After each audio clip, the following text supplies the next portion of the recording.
Yeah, just a great win for our team. I think we played one of our best games of the year. If you just, total game, offense, clutch hitting, we laid down some nice bunts, made all the plays in the field, and obviously, excuse me, Chris was, Chris Oliver just did a great job, and had really good stuff, and probably had his best breaking ball of the year. Had good velocity and located his fastball a little bit, and just did a super job. Only walked a couple guys, so proud of the team winning the series, and kind of getting back into the race a little bit. How important was that breaking ball, like you said, being? Well, at this level, they can hit 95 miles an hour. You got to have something with it, and you got to be able to locate it a little bit. And he showed the changeup a little bit early to the left-handers, but he had a curveball and a little bit of slider, and he just mixed it up. But it was big. When you're jumping out there trying to catch up with mid-90s, and he spins that breaking ball up there, he gets you out front a lot. He had the eighth inning, he might have been as good as he pitched. Yeah, he could have finished the game. He wanted to finish the game, and I just went down and told him great job, and he said, "You're not telling me I'm out of the game, are you?" And I said, "Yeah, you're out of the game." It's kind of funny, and he was good about it. I just reminded him that we have a lot of games left, and we might need that inning next week. So, he was good, and I wanted to get Jackson out there and in front of all those people and in this environment. And I think it was big for him to go out there and get through that inning. He's got great stuff, so I just want him to relax a little bit. He did a good job. 3 runs by your pitching staff in 27 innings this week. Usually that'll win you 3, but we'll take 2. They did a great job.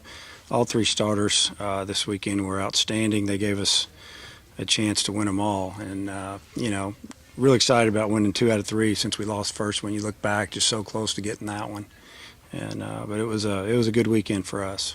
How big was that 5 spot there in the second? Well, it was big. It put a lot of pressure on them because Oliver's on the mound. He'd gotten through 2 innings, and then we score 5 runs. I guess they're in the bottom of the second, and the key was when he came out in the third. I think they ended up getting a walk, and then he got through that inning, and they needed to try to get runners on base. Solo home run wasn't going to help them a whole lot, and then we just kept chipping away, punching in a run here and there, and just didn't put it away. You never feel like it's put away against teams that's that good and that offensive, but with the way Chris was throwing, we felt pretty good. How much has Chris grown since the Florida series? Yeah, I think, looking back, the Florida series to him, or that game against Florida where he started it, and we were 0-2 with 2 one-run losses. We were in a tough situation, and he was elevating that fastball, and pulled him out of the game with a 2 or 3 run lead. But we had a full bullpen, and I think he realized that it's about location and pitching, and ever since then he's been lights out. And hats off to him for making that adjustment. How big was Benintendi working that bases loaded wall? That was huge. Talked about that after the game with the team. You go to the at bat before, Tyler Spoon, he saw 7, 8, 9 pitches, fouled off a lot of pitches, and then gets on base, and then Benintendi comes up and goes 2-2, 3-2, and lays off a changeup that's about 8 inches below the knee. And really, the pitcher probably couldn't have thrown a better pitch. He just didn't swing at it because he recognized it and he saw it low. Usually that's a swing over the top of it pitch for a left-handed hitter against a right-handed changeup. And, that got us a run. Joe gets us a hit. Hustle play. We get another run, a base hit, and also we got 5 runs. And, that was huge for us. How important do you think this series win is for you guys? Not even postseason, but just for now. Well, just mentally for us, know that we can play with anybody when we play well. We got great pitching. It's all about timely hitting and executing for us. We don't have a team that's going to light it up all the time, but we can hang with you with our pitchers if they're on, and we make plays behind them. We got a chance to be in every game. How important with everything the way it is in the league to get to 500? Yeah, it was big. The coaches in this league, we just talk about trying to win series, trying to stay 500, try to get 15 wins. and anything above that, great. Go try to win you the league. But you never know how it's going to go because everybody's so equal, and the pitching's really good in this league this year. There's guys throwing on in Game 3 that, some years they'll be throwing Saturday and maybe even on Fridays. It's just some really good pitching. Just losing what you had, just losing the staff you had last year, but use it kind of blanking for how we do it this year. Yeah, I mean, I think some of the guys have just matured a little bit, come on, and mentally they've sat and watched it. They've been involved a little bit, not as much as they wanted to, and now they're getting their chance and they're taking advantage of it and doing a tremendous job. And it's a hats off. And again, I've said it the other day, but it's Coach Jordan's done a great job with our pitching staff, and he's developing them, and they get better. Our pitchers get better, and proud of them. Dave, you pretty much challenged your team this week, saying this is a must win. Yeah. I haven't heard you say that too many times this early in the season. Yeah, I think when you're at home and you're behind the eight ball a little bit, like we lost Mississippi State. We played a bad game on Sunday. That was our worst game of the year. Made a couple mental mistakes, missed some signs. We hadn't done that in a while, and had to play a tough Nebraska team a couple of games. Had to save pitching on Wednesday. Didn't get to use some guys because we used them Tuesday, and just told them we needed to win this series. It was kind of getting to that point that probably not for down the road, but maybe just for our own well-being and knowing that it's all worth it, working hard. We need to get over the hump a little bit and beat somebody that is as good as anybody in the country. So, we can gain a little confidence, feel like we can play with anybody.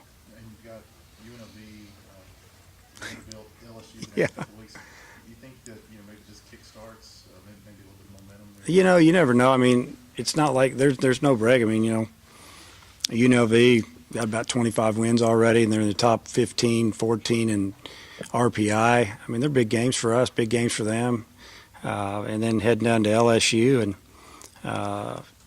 like you said, I think we have Stephen F. Austin, who whipped up on SEC school a couple of weeks ago in the middle of the week, and then Vandy coming in, and it's a stretch that if the guys that are in that locker room, I'm hoping that's why they came to to the University of Arkansas to play that type of schedule. And we told them it's a tough league, and you have to be tough-minded if you're going to have success in this league, and you can't get all excited and giddy about winning one series because you got another good team coming up. And I think they understand that. What's been the key with Joe for the last week or so? It seems like he's really hitting Yeah, I think he's starting to feel comfortable. He's using the whole field. He's hitting the ball all over. He's pulled a couple balls, hit the ball the other way, and Joe's a good hitter. And I think that he feels like a lot of them have that they haven't held up their end of it, and I think some guys have just maybe mentally kicked it in a little bit, and maybe pressing early. You got these guys; it's their junior year; they want to have the best year ever, and a lot of times they don't get off to a good start pressing a little bit, and I'm starting to see some of the older guys this weekend against some good pitching, take some good swings, and we laid off a lot of pitches. We didn't go out of the zone too much. Do you plan to keep the same batting order until it's not working? Yeah, I kind of like this lineup tonight a little bit. I could make a switch at the DH spot and put a right-hander in there against a lefty if I wanted, but I kind of liked it a little bit. Anything else, guys? How much do you have to kind of pay attention to innings pitches right now with your starters? Well, it's really not innings pitch. It's more about how many pitches they throw the game, because was it an easy 100 pitches or was it a tough 100 pitches? I mean, really, Chris had 3 or 4 pretty quick innings there, and he got up to 100. Dave said, "Hey, let's let him go out," and I said, "Let's get him out." And I said, "We're going to need him down the road. We got a 7-run lead. We got good pitching in that bullpen." He's like, I think he probably thought I was just saying, "Yeah, let's go back with him." And then he was, "Yeah, we need to get him out," and that was good because we need those guys down the road.